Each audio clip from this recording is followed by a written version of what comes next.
The idea behind the cute cat theory was sort of my advice and instructions to people in the technology community who believe that you can solve human rights through technological wizardry.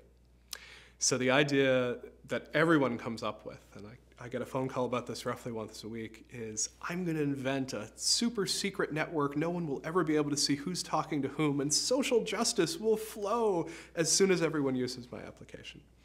And that might be true, and there have been some technological innovations that are very important for human rights and freedom.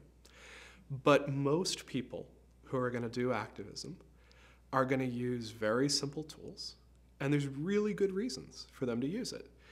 Some of them are pretty boring. The simple tools, whether it's blogs, whether it's Flickr, whether it's YouTube, they're easy to use. Lots of people use them. You probably already know how to use them. The fact that you know how to use them means that at a moment where you're not political, you're not particularly active, you've developed a latent capacity so that when something bad happens, whether you're living in Kenya and an election goes wrong and you want to talk about the injustice of it, you suddenly know how to use those tools. But there's some other wonderful things about those tools. It's very hard for a repressive government to shut down a system that most people are using for perfectly innocuous means. So if you start distributing your human rights videos on YouTube, it's really hard for the government to suddenly say, we're going to shut down YouTube. We want nothing to do with all of that. And if they do, they reveal themselves as censors. So what it really is was just sort of a shorthand for people who care about technology for change.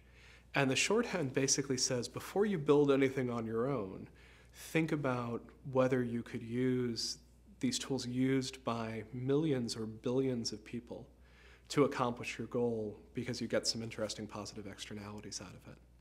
And cute cats is just an easy way to think about it, although amusingly enough, we were having a conversation today. One of my favorite researchers in the space is a young ethnographer named Anshel Mina, and she's researched for many years in China, but now she's starting to focus on Uganda. And because she's very interested in popular online media and social change, she was curious whether cute cats went over in Uganda, and the answer is no, not really. People actually just didn't think that Grumpy Cat was funny. But of course, it turns out that there are cute animals in Ugandan internet culture. It's just that they're chickens and goats, which makes sense. There's a lot more chickens and goats in everyday life. We think that cats are what the internet is made of because there's a lot of cats in the United States and in Europe. So I'm really challenged by this idea that there's a cute chicken theory coming out of Uganda, and I'm excited that may change my thinking on this.